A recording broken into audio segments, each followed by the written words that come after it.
Hey guys, welcome back to another episode of Make Your Mark podcast. And oh boy, do I have a treat for you. Now, today's guest, her name is Erin Dimond, right? The name just says it all, guys. Now, she is the CEO and founder of Impact Fitness Coaching Academy. Her life mission is to make people believe in themselves. Everyone she knew around her worked paycheck to paycheck, who barely got through, right? Barely got by.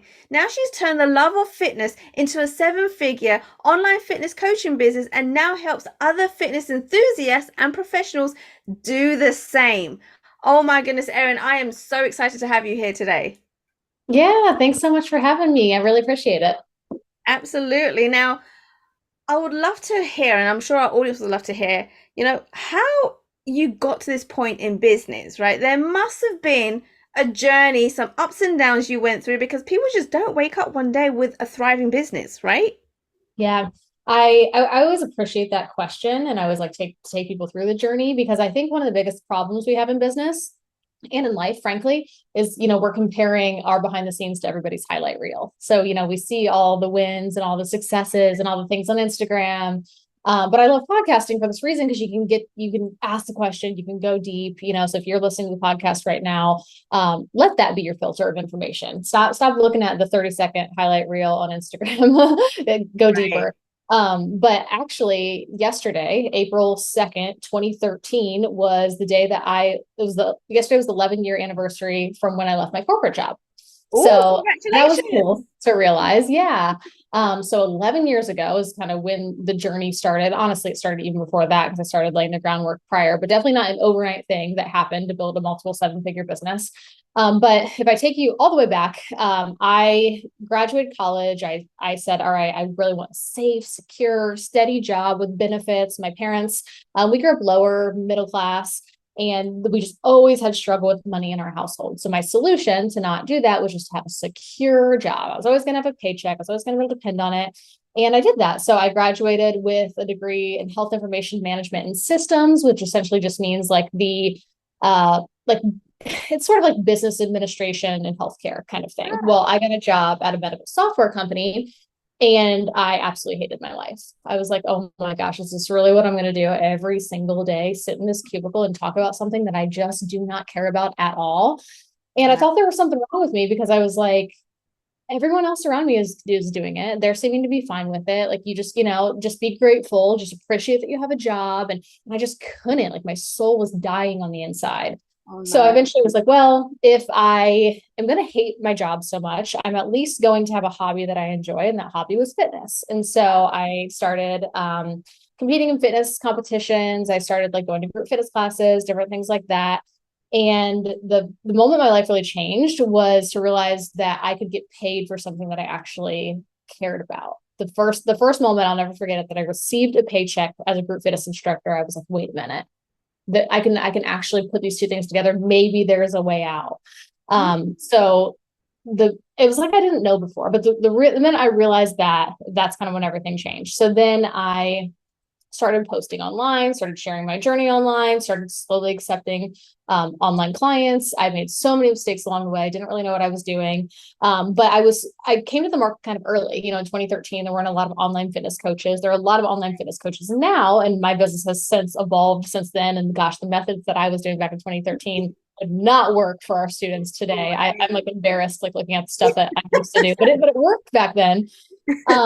So we scaled our first company, which was T4E Systems, to seven figures. We had a team of registered dietitians, coaches, just like I think we had a team of six or seven, scaled that company. And then eventually I started getting asked a lot, hey, can you help me on the business side of things? I'm also a fitness professional, would love to do what you're doing. How do you guys have so many clients? How are you doing it? I just don't get the marketing sales. The marketing and sales stuff was my favorite part of it, like to be able to attract clients and bring people in the door. So as I started talking about it, I was like, I really would love to put together an offer, and this is what I'd love to do.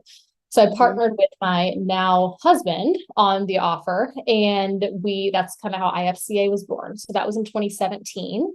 And since we have helped just over 3,000 fitness coaches, personal trainers, registered dietitians, people in the healthcare field take their company completely online and serve clients.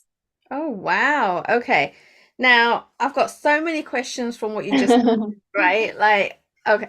So, how easy or how difficult, especially when you started so many years ago, right? Was it to transition as someone in the fitness industry and going online, right? Because like you said, not many people were doing that before. Yeah. It was easier back then, but honestly, it's still pretty easy now because most fitness professionals are terrible at business. So if you can just even be a Right. little bit good at business, it's not that hard. If you can just learn marketing and sales, most fitness professionals, they're so focused on their craft, which, they should be. The ticket to get in the arena is to be a good coach, to be good at what you do, right? So they're so focused on helping people lose weight and the nutrition component and the macros and the energy balance and, Right. all that stuff, but they're not thinking, how do I get my next client? How do I, what are effective lead generation strategies? How do I get people in the door? They're just not marketing and sales experts. So if you can even be a little bit good at that, then you can have a lot of great success. So back then, it was pretty easy because I came to the market with what you call like a blue ocean offer. I was able to say, hey, I offer online fitness coaching. Not many people were Right. offering online fitness coaching, And so now today, you can't show up on Instagram and say, I offer online fitness coaching. They're like, cool. Just like the 20 other people that I scroll by who do the same exact thing. Tell me why you're different. Right. If you're not different, then you just have to be the cheapest. Nobody wants to play that game because then you are stuck with hundreds of clients that don't get results anyway, that you start to resent. So now you have to come to the market and you have to make a more appealing offer. You have to solve a problem. We can get into how things have changed, but either way, it's really not that hard. I'd say the hardest thing back then was just getting over fear of judgment because it was different, right? Right. I, I had people coming to me saying like, wait, what do you do again? You're an online fitness coach. I was so embarrassed by it because people were just like, you do what? That I actually opened a gym so that I could say I'm a gym owner because I was afraid Ah, of people's judgments. That was a big thing that got in the way. But overall, honestly, it's not as hard as people think. interesting. See, I was going to ask you, like, the concept of having a fitness instructor on a screen and not with you back then was just like, how is that going to work? How are you going to help me get fit like that? You have to be here with me, right? So Yeah. you probably got that question, or, like, this is no way going to work. How did you get around that or even explain that like back then? Yeah. Well, honestly, though, that's a really appealing thing when it comes to an offer. So people want to do something that justifies why they tried and failed in the past. So Mm, people want a new opportunity, a new vehicle. So most people weren't coming at me with skepticism, saying, because the reality is most people weren't going, oh, I have this in-person trainer and I'm getting great results with them. So why should I do online? They're right. going, I have this in-person trainer, but I'm still 20 pounds overweight because I show up and I do the workouts, but I don't monitor what goes in my mouth and I don't drink water and I don't, so they're still stuck. So they're looking for a new solution. So how Mm, can you apply this to you today? Well, today you can't say, hey, I have a new solution because online fitness coaching is not no longer a new solution. Most people understand now, especially post COVID, we understand that we can do most things online. But the way that you yeah. come to them today and get people to go, wow, it sounds like you're reading my diary. I want to sign up with you. I don't care how much money it costs. Is you solve their problem in a way that justifies why they tried and failed in the past. So let me give you a quick example. A really good example of that, and there's so many of them that I could kind of rattle off, is if you help, let's say, postpartum moms who have pelvic prolapse and they pee their pants when they jump and they feel really self-conscious about their C-section shells and they have these really deep problems that you solve all of them. You're the one-stop shop because you get it, because you understand moms, you understand what their busy schedules like, you understand the unique problems that they're dealing with.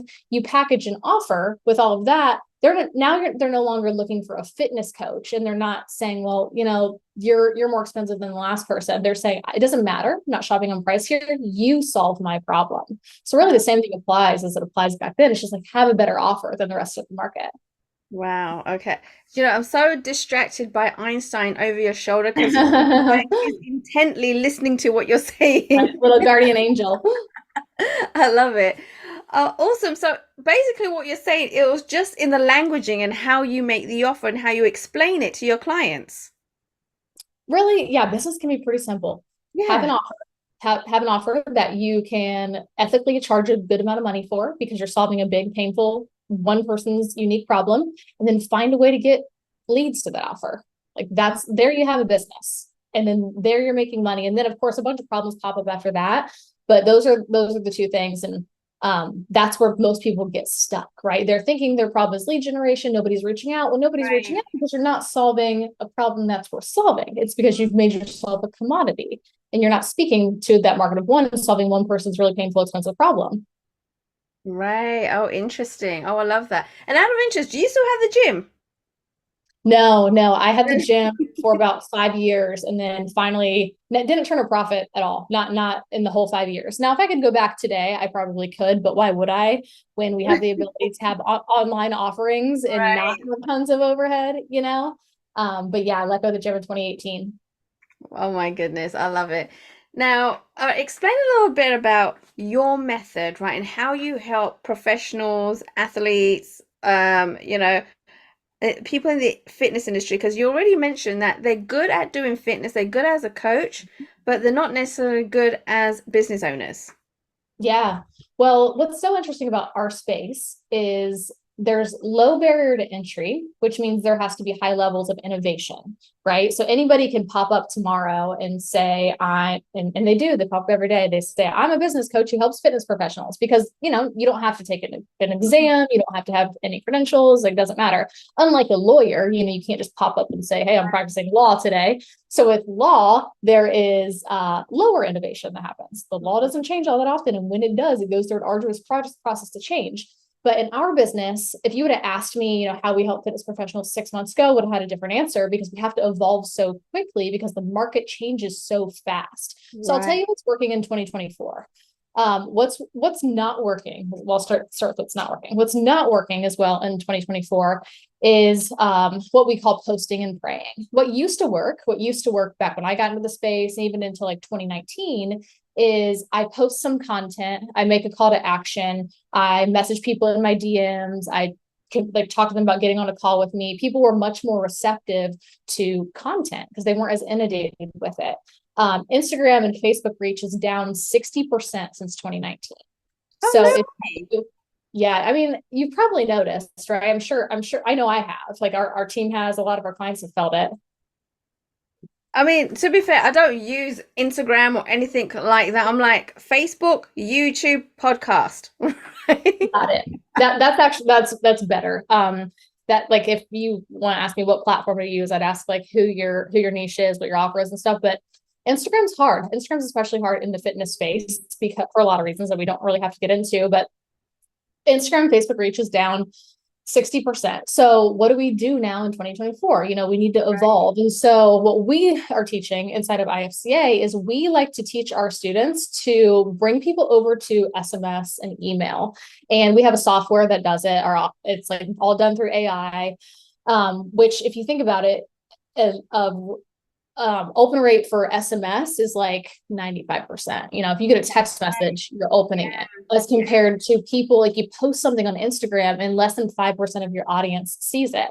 So Mhm. how do we pull people over? And then how do we nurture them in a way that doesn't take up all of your time? Like the old way was send a bunch of DMs, like just randomly DM strangers, spend your time, send 100 DMs a day.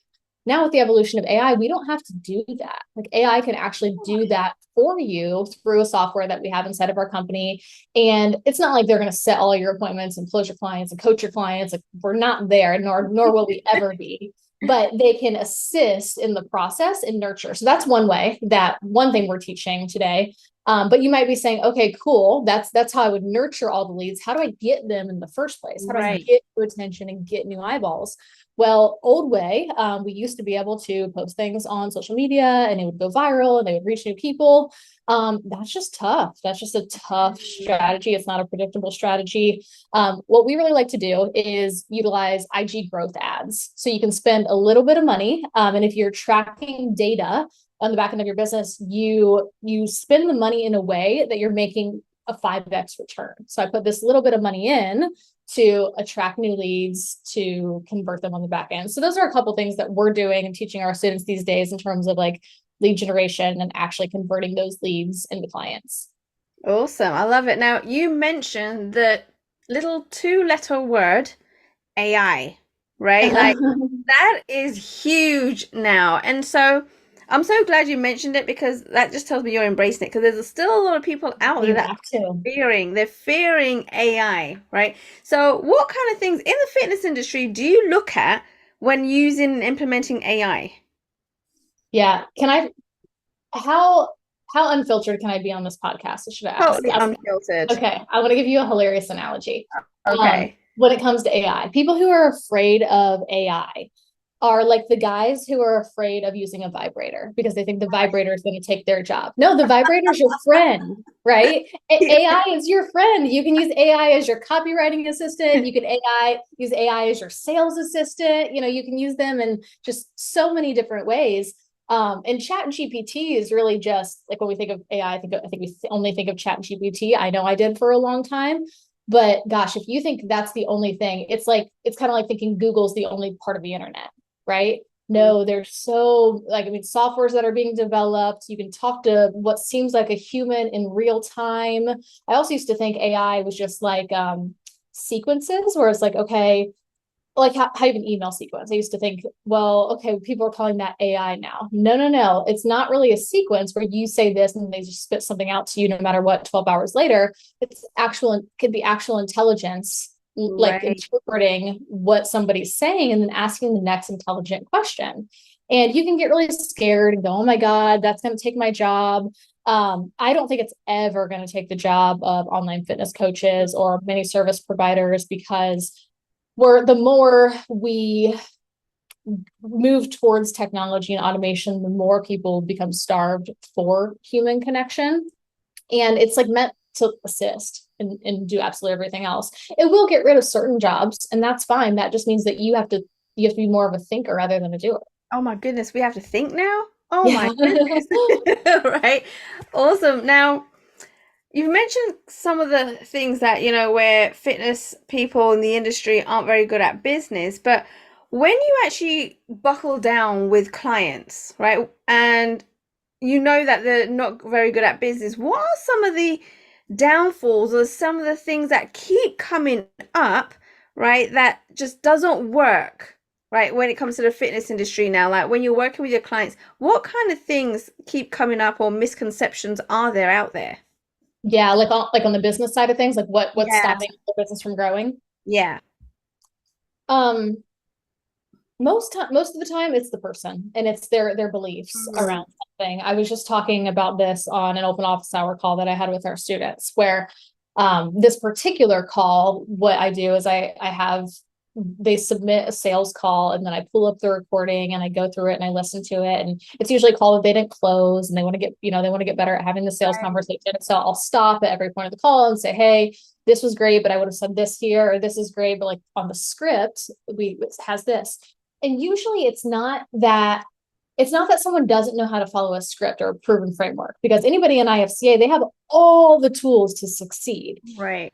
And it's not that they're like, oh, I couldn't read the question on the script. It's because they have some belief in their mind about why they can't ask the question like that. And Mm. so I'm always like, hey, you skipped this question. They're like, I know. I'm like, what do you mean? And they're like, well, it just sounds kind of salesy, or I'm afraid that they'll think this if I ask this. And then we get to the root of it, and it's like, well, why do you think that? And it's just some people pleasing tendency, or just something that they have going on that usually comes from their past. Really easy framework I like to think about this is action, belief, experience. So if you're taking an action, whether it's like, I don't want to ask this person this question because it's going to make them feel like I'm pushing them. Well, that's the belief. That's the belief behind your action. I don't want to push them. But Mm. behind every belief, there's an experience that had to happen to give you that belief. So what's the experience? Well, the experience is one time I was at a used car lot and I got pushed into buying this car and it broke down. I'm just making something up, but Yeah. it broke down when I drove off the lot. Oh, okay. So you're afraid to ask this question and sell your nutrition and training program that is transformational, life changing. This person just told you that they have all the markers, they're pre diabetic, that they're gonna probably die early. They don't want their kids to follow this path, but you can fix that. You can literally save their life. But since you had this experience at the used car lot, you're afraid to ask the question. And so when we start unpacking those things, people are usually like, oh yeah, never mind. I don't believe that anymore. I'll ask them that question. I realize now I'm helping them. It's always something in our head that gets us caught up in this. It's either we don't have the proven framework or there's something inside of our head. But like for our students, it's like, here's this thing. Why isn't the thing working for you? Oh, because you don't have belief in the vehicle. Here's the belief that you need in the vehicle. Right. Oh my goodness. So when you are working with your clients, right, what does the process look like there? Because we all have stories, we all have gone through something in our past life. Do you spend a lot of time breaking through some of their old habits and bringing out new ones? Like how does that side of things work? Yeah. So from a support standpoint, we do, but also one thing that is really helpful that helps people get through those really fast is we have about 300 active students in the community. And so it's a lot easier when you get into a community and there's like 20 people who are posting about how they're crushing it. And you're like, well, what did you do? And they're like, the thing I was told to do. And it's the exact same thing that you have that you're supposed to do, right? It makes it a little bit easier to be like, I should probably just execute on that thing because there's so much proof here that it works, you know? So joining a community like ours is extremely helpful for that. But yeah, in addition to that, we do a hybrid of a group model and one-to-one. So every single person who comes in the group, they have a one-on-one success coach and that success coach has built their own 6 or 7 figure online fitness coaching business. So they walk the walk, talk the talk. Right. They have 24/7 access to them through messaging. They have one-on-one calls with them. You know, a lot of that is basically, here's your roadmap, do the things on your roadmap. And then the conversation is like, why aren't you doing the things on your roadmap? Well, because when I was 4, my dad told me blah, blah, blah, you know, like that kind of stuff is usually what comes up. And then we have like group specialty calls once a day, which that's more of it depends. Some of that are centered around mindset, but a lot of that is come on, see the other students that are implementing the things, having the success, asking the questions, get a bit of tactical feedback. But I'll just say this, like, you know, we help as mentors as much as we can, but success is ultimately in your own hands, you know, and especially when you get to this point where you might realize, okay, I'm the one holding me back. I was the only person holding me back for a long time. If you can name a limiting belief, I've had it. And you have to get to this point where you're just like, okay, so I believe this thing based off this experience that doesn't make any sense at all because my parents did this thing when I was 8. Am I going to choose to hang on to that, or am I going to follow in the footsteps of people that I actually want to be more like, whose lives that I have? And you really just have to make that choice. And I think people are usually waiting on the feeling to proceed the action. They're like, well, I feel scared, or I feel like an imposter, or I feel like this, so I'm not going to do it. It doesn't work that way. Yeah, you should, and you do, and you feel that way. And the only way to not feel that way is to act so that you gather evidence that you can do it. So then eventually the feeling goes away. Oh, I love that. Oh my goodness. Now, Erin, I know at this point people are thinking, I need to connect with Erin, right? I need to learn more about what she I'll does. speak belief into you all day. Right? And so where can they go to connect with you and to learn more? Yeah, well, I usually hang out on Instagram, Erin Dimond Fitness, Dimond. If you are a health or fitness coach and you're wanting more information about IFCA, we're also on Instagram, Impact Fitness Coaching Academy. We also have a podcast, the Fit Biz podcast. So on any podcast platform that you're listening, you can hop over there. We have tons of just free trainings. I recorded one recently that kind of is along the lines of what we're saying today. It's called How to Get Over Anxiety in Your Business. That might be really helpful. Just a lot of the mindset stuff that we're talking about right now. But I mean, you can find everything over there if you're a fitness business owner or if you aspire to be one. Oh, fantastic. Now, before we come to an end to this, do you have any final words that you want to share with our audience? Man, that is a very broad question. But ultimately, words of wisdom, I think most things can be solved by realizing that most of our problems are feeling problems and not actual thinking problems, like kind of what I was just talking about. So we wait for this feeling to go away before we do something. But when you can go, you know what, if that's just a feeling and I should just go ahead and act, because feelings they don't actually matter most of the time. They're never going to stop. They're never going to like shut off in my head. And I'm just going to go forward and do. You'd be shocked how much further you'd be along. And I know that's very, very broad, but it can apply to almost anything, especially business. Absolutely. Erin, thank you so much for coming to the show and dropping so many golden nuggets in such a short amount of time. Thank you so much. You're welcome. I'm glad I was able to provide value. Thank you for having me. Thanks for listening to Make Your Mark podcast at www.makeyourmarkpodcast.com. Make sure you hit that subscribe button so you get this and every other episode that comes out. We have lots of great stuff coming, so make sure you hit subscribe so you don't miss it. And thank you in advance for all the reviews and comments. I appreciate it so much. And I look forward to serving you in next week's episode.